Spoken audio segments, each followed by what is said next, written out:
Hello and welcome. My name is Joe Katz, Senior Director at S&P Global Ratings and the host and the creator of the FI15 podcast.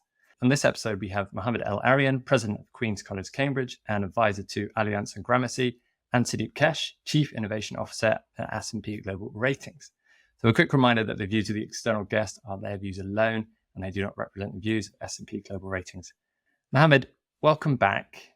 You wrote a piece in the FT about 6 months ago now.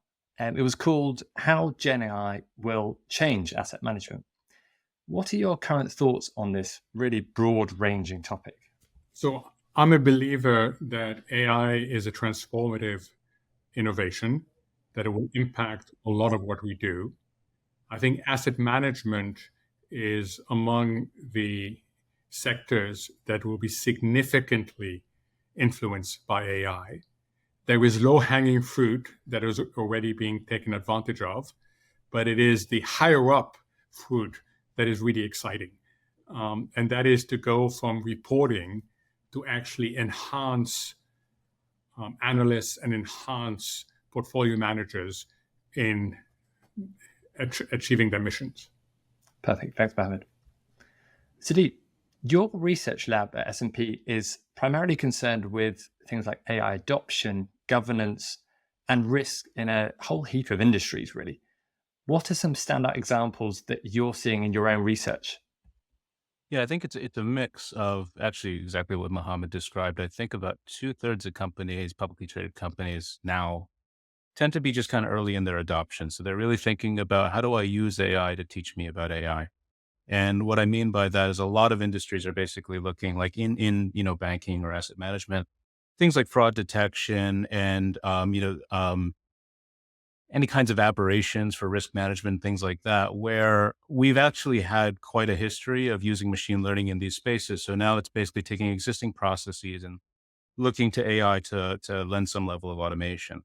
Now, I think the similar to what Mohammed articulated is I think there's great potential if you really think about what your goal is and focus on that goal and see AI is basically kind of a transformative agent to mobilize your assets into something as of value or something of value to your stakeholders. So one of the standout examples is really actually at Louis Vuitton Moet Hennessy. One of the things I was reading that they're doing is they're actually looking at leveraging AI, not necessarily Gen AI, but AI more broadly, on mimicking human olfactory senses. So basically, the human sense of smell, and then looking early on in the supply chain, if one of these ingredients for a perfume is about $100,000 for a drop, if you're able to detect aberrations in your production early on, you could actually save millions and millions in products, not waste resources, and really be able to get at this level of customizing products for distinct customers. Similarly, there are companies that are basically going, and that's what I call back to front, by the way. So there's also companies looking front to back, and that becomes an intelligence gathering phase where you're basically able to say, okay, if I was to have an artificial beauty consultant, for example, I'm clearly not their target market, but um, if you were to create this kind of thing, you would start to get lots and lots of informatics around customer preferences, different sort of skin tone palettes, all of these other kinds of things. And that becomes another thing that unlocks the value of the existing assets. And I think that's the real benefit. So I think a lot of companies aren't there yet. They're really early in the journey, and that's okay. But I think the where you're really going to see the rubber hit the road is those more novel use cases of doing things that haven't been able to be done before, as opposed to just doing them faster, doing them. Sudeep, I'm really interested in what you just said, because I get a sense that the majority of companies understand the what and the why of AI. But the majority also struggles with the how. And there is a whole range of views from let's educate ourselves, let's have an add-on, to let's bring in someone who will disrupt us from inside, to let's rethink the whole company as if it was AI native. What would you tell companies in terms of the how? Yeah, the how. So the way I think about it, and I should warn that I'm prohibited from giving advice, so this doesn't constitute advice. But the way I think about it is that every business has assets. So they could be the employees and the talent networks and things that they have access to. It could be data, it could be processes to unlock these things. Every company has customers, right? And then the secret sauce, their business model is actually a scientific hypothesis on how they can unlock value from those assets to those customers. And the reason I say scientific hypothesis is because it's testable, right? So my, advice, not advice, would really think about the scientific method to say, okay, how do I treat all of these different processes as essentially science experiments and be able to kind of have this counterfactual and kinds of things. And then I think that sort of unlocks what you're thinking, and then how to think about basically metacognitively, how to think about what you're not thinking about. Because I think that's the part of the how that's really difficult with AI is it's very cold and calculated. It's essentially sort of a pair of a Bayesian tree with a bunch of sort of decision science applied on everything you could sort of think of, but it doesn't have feelings. It doesn't have emotions. Humans, I think, sometimes take for granted how intuitive decision making can be when you're trusting your gut, these kinds of things. You can't, unless, I mean, we can sort of go down a rabbit hole on that with this branch of AI called causal AI that gets into that. But Gen AI and things like that doesn't really have any sense of causality. It doesn't have any feeling. So that's why we kind of have to take this very sort of cold-hearted perspective, and then I think you can unlock the how that way. That was a long-winded answer to your question. Great. Thank you both. That's great. Mohamed, I've heard generative AI described as a combination of technologies and capabilities that help drive innovation in business. Do you mind sharing a few examples of what types of innovation Gen AI could help drive in the asset management space? So we've already seen it impacting attribution analyses. So your clients would like to know, where did the returns come from, be they overperformance or underperformance. That is actually quite a labor-intensive exercise, and there's lots of shortcuts that are done. I've seen AI enhance these attribution analyses. They've made reporting a lot easier. For portfolio managers who have to go through a vast amount of documents looking for particular things, so think of a basket of mortgages, or think of when you're trying to assess how correlated are the risks in there. AI can really enhance your ability to analyze lots and lots of data and focus on a few things. So we've already seen these applications happen. Where I haven't seen yet AI utilized is in secular asset allocations and in doing a better job at optimizing that combination of returns, volatility, and correlation. And that every long-term investor will tell you that they start with these very ambitious plans to have an optimization program, and by the time they force all the constraints, they end up with something really arbitrary. And the hope is that AI will help you deal with some of these situations. I'm pretty hopeful that this will be the case, but it's still very early on in the process. Great. Thanks, Mohamed. Sudeep, I know you think a lot about AI, not just what it means to S&P or a particular industry, but more broadly. What advice would you give people when thinking about AI or Gen AI to help them use these tools to improve their lives? Yeah, I think there's a lot of directions you can kind of take. I think it's one of those things that be who you are, right? I think that's the main thing. So if you're afraid of these tools, that's okay. But I would start to learn about these things and basically kind of revisit that fear. I think fear is healthy. Fear keeps us alive, right? But it's one of these things that we need to be sort of educated about what are the material issues and things like that. But I think one of the bits in the debate in terms of sort of humanity versus humanity plus AI is actually kind of AI in the arts and things like that. And it's one of these things that, ironically, that's how I got my start in AI 25 years ago, was in music, like using AI to kind of be able to bring in this physicality in terms of emulating different spaces and sound design and things like that. That's how I came into AI. I recently met a friend. His stage name is King Wallonius. He's an AI music artist, and he writes these comedy songs essentially. using AI. He does a prompt engineering technique to start the track. And then he's basically interacting, he's playing AI like an instrument.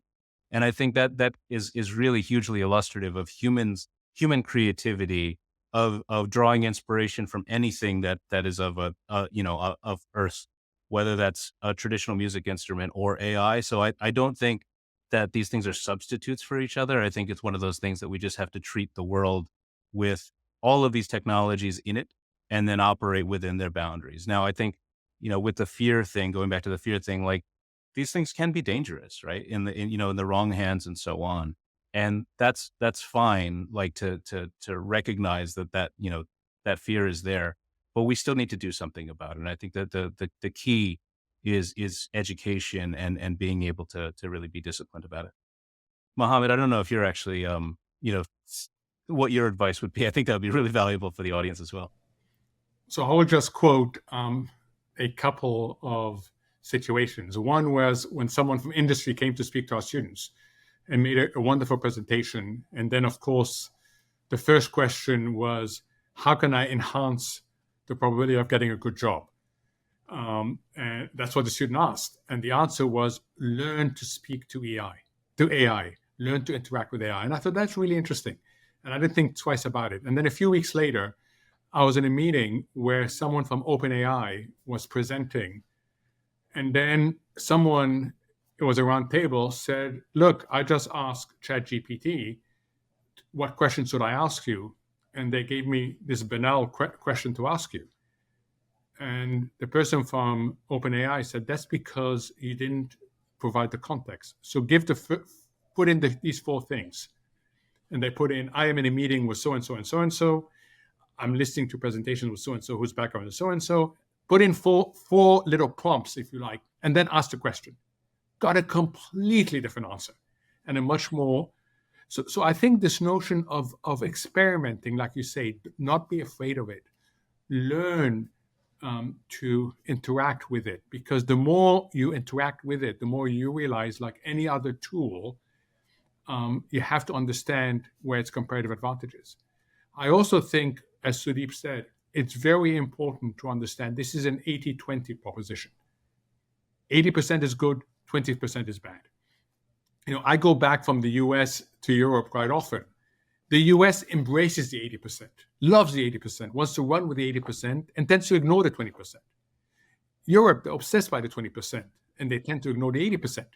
I think the truth is, like Sudeep said, you have to embrace the 80-20, embrace the whole distribution, and try to manage the whole distribution, because that's what you're getting. Fantastic.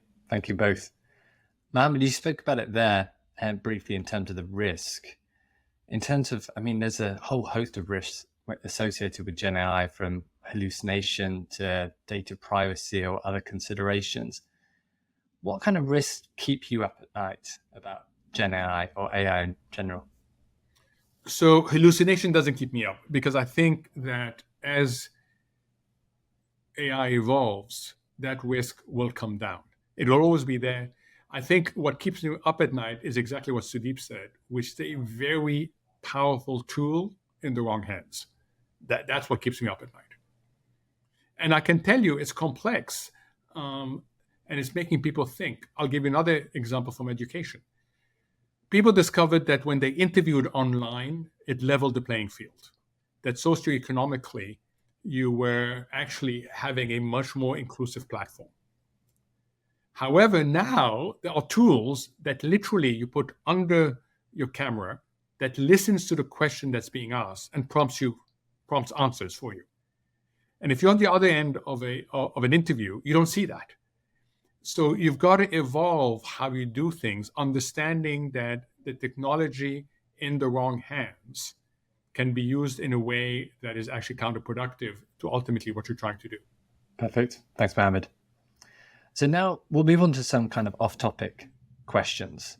So one thing I did in the last episode, which was kind of interesting, I'm going to replicate it here. So it's quick fire questions. So it's basically the first thing that comes into your head when I say these words. And it's all about your favorite. So what is your favorite X, favorite Y? So Mohamed, I'll go with you first, and then Sudeep will do your round second. So Mohamed, what's your favorite movie? My Cousin Vinny. What's your favorite season? Spring. What's your favorite drink? Sparkling water. And what's your favorite restaurant? Chinese restaurants. Favorite gadget? My computer. Favorite time of the day? Early morning. And last one, what's a profession other than your own that you would like to attempt? Being a lawyer. Interesting. Okay, Sudeep, you're up now. So Sudeep, what's your favorite movie? Big Lebowski. What's your favorite season? Autumn. What's your favorite drink? Coffee. What's your favorite restaurant? Pizza place down that way. What's your favorite gadget? It's a tough one.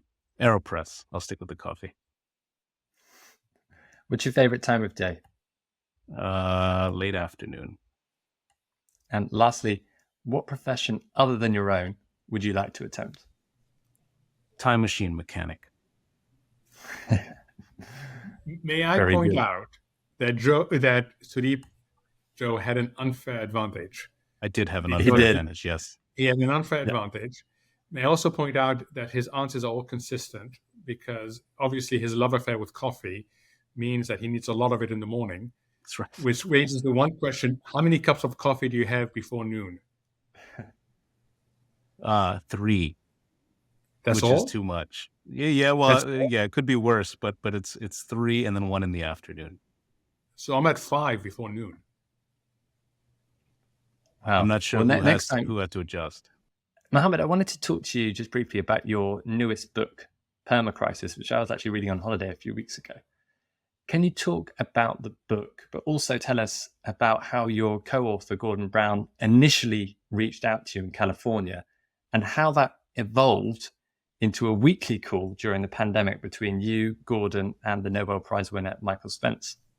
So I think it was back in 2016 or 2017, I got an email from a Gordon Brown saying, I've read your article. I'm coming to California. I'd love to get together and discuss. So I showed it to my wife. I said, okay, someone's pulling my leg here. Who do you think it is?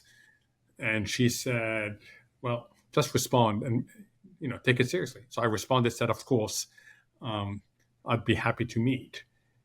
And then we organized it that he would come to the house for brunch. It lasted 6 hours. He had come actually to discuss the article, which was a bit of a problem because I hadn't reread what I had written weeks ago. But we had this incredible discussion. And then we followed up 2 weeks later with another long session. Gordon is this incredible sponge, really interested in public policy, really cares about economic well-being, about inclusiveness, and we just connected. Come the pandemic, early on, he and I were sharing concerns about this notion that people thought that when you restart an economy, it's like flicking a switch. That's not what happens. We're worried about what would happen to vaccine distribution. So we decided to have a regular call. And then he started asking questions that I could not answer. So I said, do you mind if we bring a third person in? A friend of mine who is the nicest person in the world, but also is the smartest person I know. And that is Michael Spence, who I had co-authored a couple of articles with a few years earlier. And he said yes. And then we evolved where you had Mike being the really precise content person, Gordon being the visionary policy person, and I being the supplier of the Zoom links every week. And we did this for a year where we were talking about our concerns. And then there was a really important pivot where we came across 3 factors that we believed explained most of this notion of cascading crises. At that point, the conversation became really positive. And someone said, we should write this down. And there was an oh no moment because no one had taken any notes for a year, because this was more like a social event than anything else. And then that was the idea for the book. And then we brought in Reed Little, who is incredible, and he helped 3 very different ways of writing seem like seamless and one person. So it was a wonderful cooperative effort among the 4 of us. Great. Thanks, Mohamed. Sudeep, high level question for you now. If you could give your teenage self advice, what would it be? And also, if he could see you now, what would he be most impressed by? I think I'm still a teenager, so it's the it's a relative thing. I would say to my teenage self, yeah, just kind of respect the fact that things happen. You don't always, you can control yourself, but you don't control the outcomes of situations. And it's like, you just got to let stuff be. And related, I think it's one of these things that I'm starting to learn that actually through my children. I'm starting to learn that now. So I think it would be like my teenage self in the future would to the present might be impressed that, you eventually kind of figure that out. Cause it's just like, we don't hold all the cards. We actually hold very few of sort of changing the outcomes of things like that. So I think it's just one of those things. Be yourself. Just get up, do it, stay focused. Yeah, very cool. Mohamed, in business, in corporations, in investing, it's often spoken about the importance, kind of the criticality of data. What's your view of the role of data in decision making in 2024? Critical, absolutely critical. But it should inform your judgment. It shouldn't completely take over your judgment. Data is a critical input, but it does tend to capture the past, and there are all sorts of structural changes that go on. So you should also have an open mindset to what is changing. The mistakes that are made in policy is by sometimes not supplementing backward-looking data with forward-looking hypotheses. And that's the mix that needs to be done. So data is really, really critical. And I think evidence-based policymaking, evidence-based decision-making in business is critical. I joked about the lawyers because I was told a joke when I was young. My father was a lawyer. I would have been a lawyer if I didn't want to come across as simply following my father's footsteps. So I chose something completely different, economics. And I was once told the big difference between a lawyer and an economist is a lawyer can argue with 100% conviction, 100% conviction and 10% foundation, because that's their job. An economist needs 90% foundation to argue with 90% conviction. And the reason why I said law, because I often wondered whether lawyers can't do a better job in getting the balance right between conviction and foundation. And I think data helps you get some of the way on conviction, not all the way, but some of the way. Great. Thanks, Mohamed. Mohamed, it really wouldn't be an episode with you as a guest if we didn't talk a bit about football, soccer. So a reminder to Sudeep and also the viewers and the listeners that in the 1979 to 80 season, Mohamed was the captain of the football first team at Queen's College, Cambridge. And I got the picture as proof. So, Mohamed, now you're the president at the university.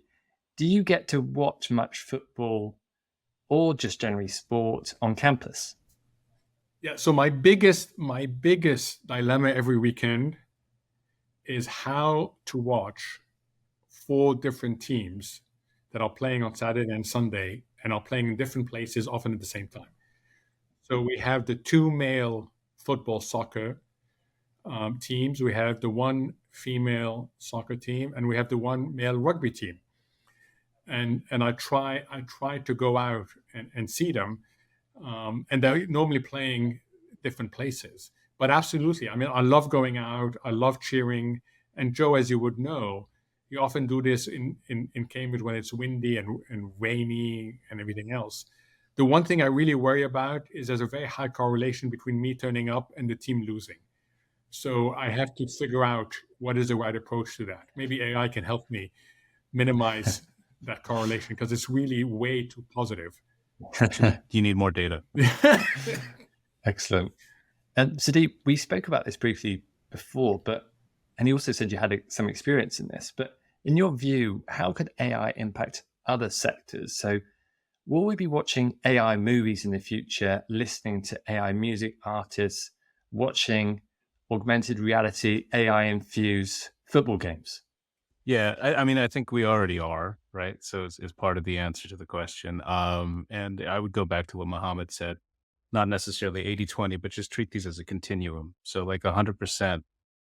What I fear is that if you were to watch a movie or to listen to music that was 100% AI, I worry about the implicit nature of data forming sort of this average, and like you're not going to get exceptional music, but you'll just kind of get like, like, and maybe that's fine. I don't know. I call it, I don't mean this to be pejorative, but it's basically if you take an asymptotic relationship of as X approaches, Fleetwood Mac, it's kind of like, it's all right. That's all right. But it's just like, it's not necessarily exceptional, you know? So it's just kind of like that's some of the stuff I worry about. With sports, I know in football, English football, um, when you started introducing cameras and replays and things like that, like everyone just went nuts. And I think it's one of those things I really enjoy the beauty of like watching like Messi in action, where he's just kind of has this slow start in terms of the physicality, but he's immediately studying everything about the pitch and having this calculation. That's kind of how AI works. So it's one of those things that like if you do too much of it, it becomes less beautiful. So I think it's one of those things that like it's happening now, like in terms of special effects, in terms of things with convolutional processing in music to allow some, pure sonic space sound like it's from something different or create, a lot of things that you can't even emulate on Earth. This is some of the stuff that I was doing of trying to imagine what a guitar string made of glass would sound like. So basically taking the physical properties of glass and the reverberations and things like that, and then applying that using sort of computational techniques. And then that kind of influences my own imagination. But it's just like I, as a human, have to do the hard work of imagining things. And when I'm consuming, I'm viewing this thing through sort of my own sort of, lenses of experience and preferences and everything else. So like nothing is ever devoid of the human. So I don't worry about that too much. But I think in the dialogue, we tend to over bias towards some of the stuff around AI. Hopefully that made any sense whatsoever. I'm not sure that did. So Sudeep, let me push into this. Suppose you are the coach of a team, of a football team, whether it's American football or soccer, and the other team has fully utilized AI to put in every data point about your players, strengths and weaknesses, has observed your formations and everything else. And you're the coach of the team that's playing against the AI enhanced team. What would you do? Yeah, I think it's one at that during game day, and we have this thing all the time. The analogy is funny to me because I'm the least athletic person, like not in just this room, but like maybe on Earth. Um, but I think it's one of those things. Come game day, you got what you got, right? So you got to play, and I think that you practiced time and time again using sort of your human intuition, using the sort of communication channels on the field. That's one of the things I always loved about, like the Xavis and Andre and Iniestas of the world, of like basically reading the field and then using all of that information as sort of a communication strategy. It's almost like a dance. And I think that would still allow a lot of things that haven't been assessed or analyzed by the AI bot on the other team. Like that sort of, communication and teamwork as an art form, I think would still hold true.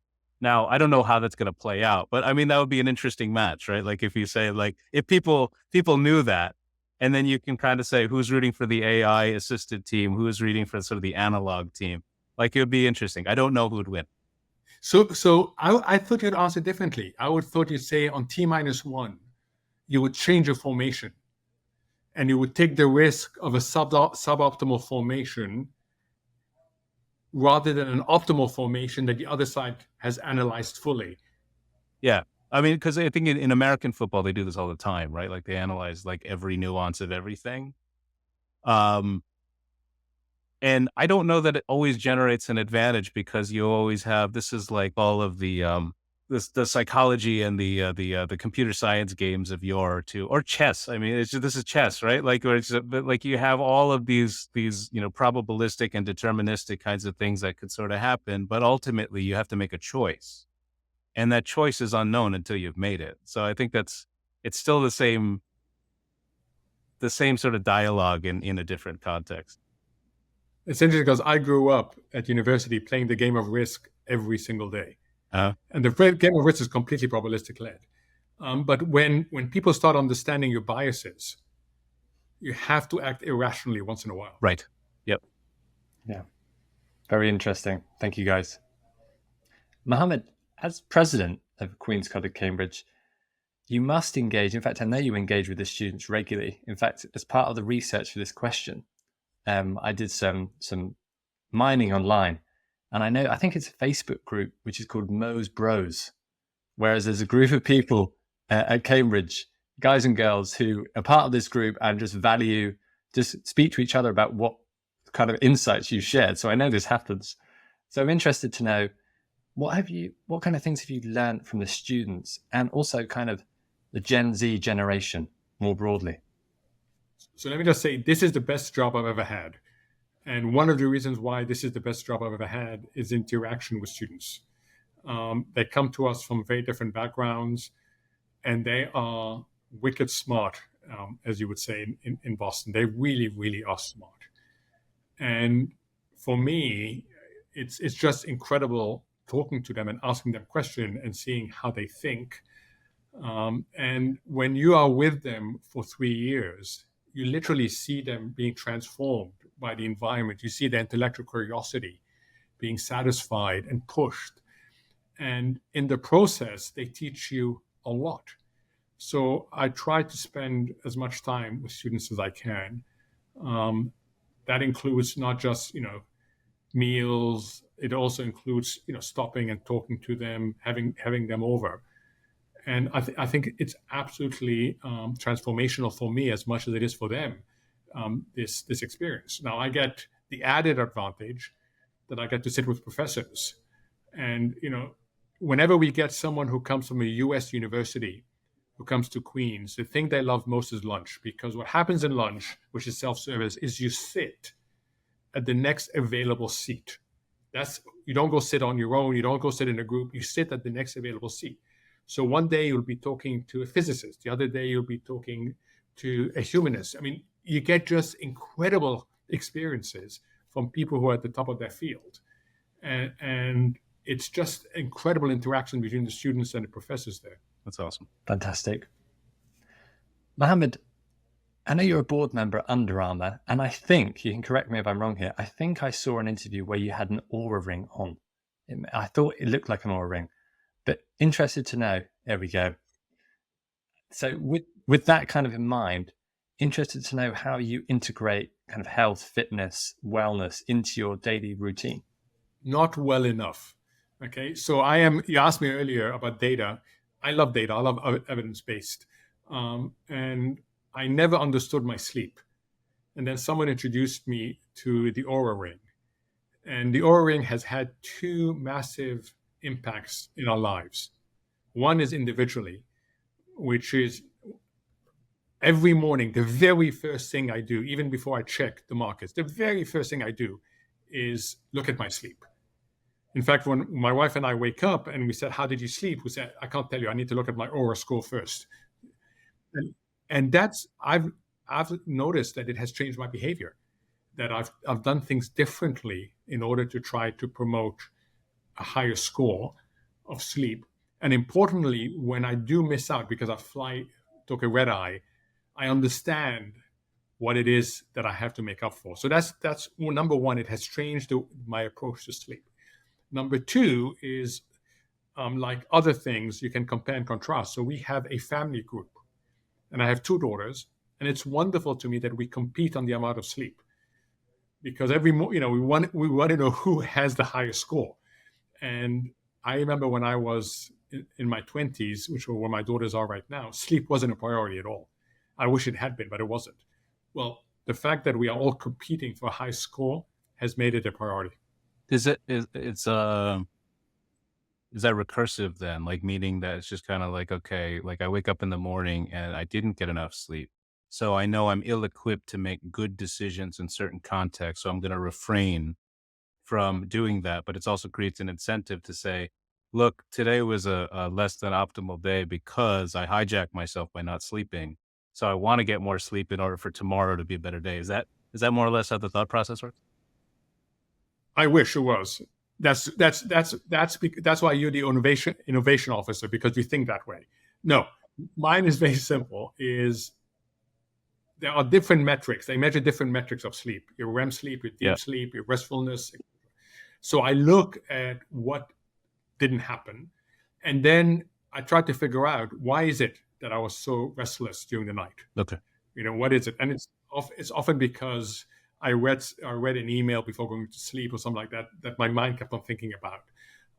Is it because I didn't get enough hours sleep? Is it because it took me too long to get to sleep?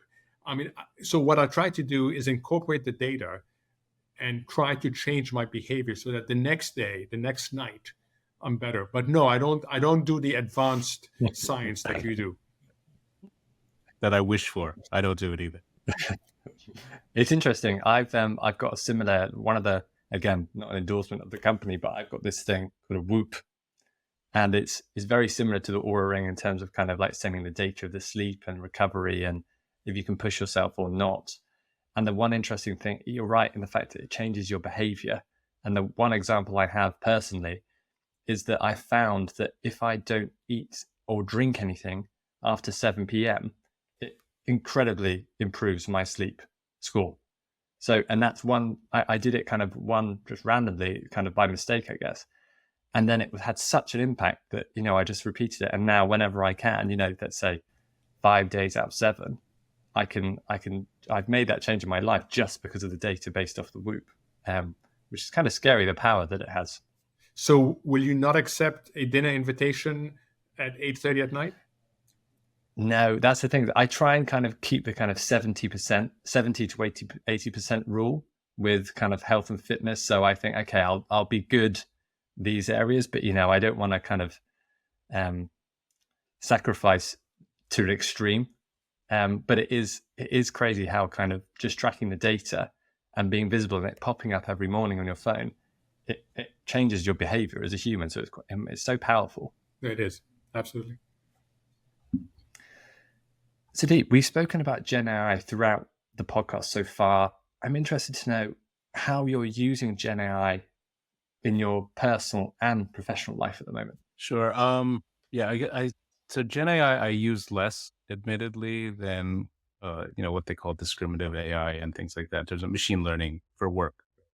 For Gen AI, so when my son was small, I mean he's still small, but when he's smaller, he would always ask me to read him the story before bed, and then we turn out the light, and then he wants to hear another story. So I would make up a story.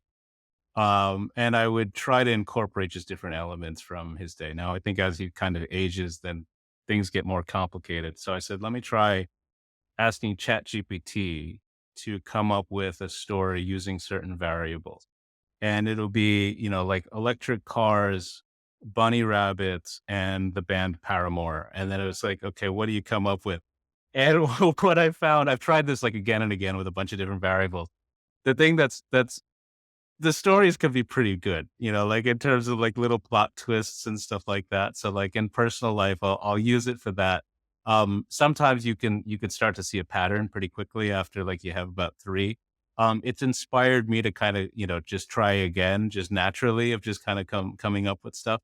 So that's kind of some of the personal life stuff. And in terms of professional life, I think it's really good for, summarization. Like, so for example, if you have, regulation, some of these, going back to Mohammed's issue about, attorneys, for some reason, they can always generate these 600, 700 page papers that it's like really, really difficult to read. So I think in terms of document summarization and things like that, it's really, a lot of the algorithms now are really good at getting to the heart of the material and give you enough of a flavor of it that you can essentially kind of use your sort of manual research processes to then fine tune what I want to learn more about and things like that. So I think like that's a really good use I think we have to be mindful of the biases and things like that that are sort of brought about. But like, Mohammed was alluding to, if you're not using this, then you're truly going to be behind. So I think it's learn how to use them well and use them. And it takes some practice. So I would also just kind of, think about just what are the stakes of the outcome for doing it this way and so on. And then build some governance processes around things that are going to abate something bad from happening. So that's on the professional life. On the personal, it's glorified Mad Libs. Great stuff. Thanks, Sudeep. Mohammed, the last question goes to you. Over the course of your career, what's the best piece of advice you've been given and who gave it to you? I think the best piece of advice I got was from my father. I was 13 years old. We moved a lot when I was young. And I remember that we had arrived in Paris and we got 4 newspapers every morning. And my father expected me to read the 4 newspapers. I had no interest in reading one, let alone 4. And I remember trying to strike a deal with him. I said, look, Dad, the news, same across the board. So I don't need to read 4 newspapers. I'll read one. You tell me which one you want me to read, and I'll read one. And he said, no, you don't understand. The interpretation of the news differs. And in front of you, you have 4 newspapers that go across the political spectrum. And unless you understand how different people interpret things, you will struggle in life.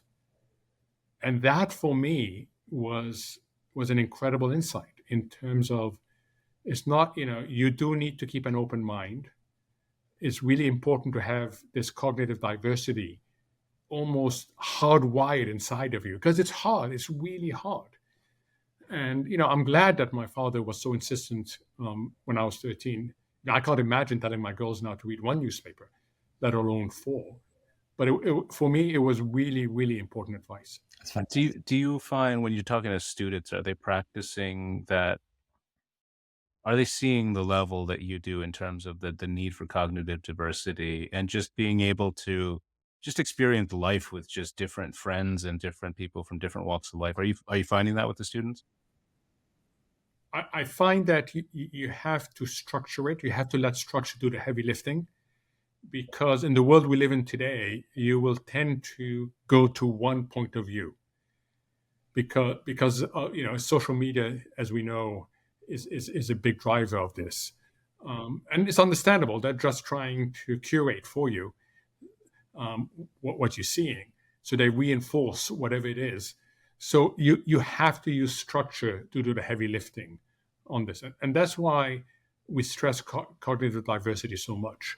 Fantastic. Well, listen, that's it. Thank you so much to Mohammed and Sudeep for your time today. For everybody watching, everyone listening, see you next time on Fixed Income in 15.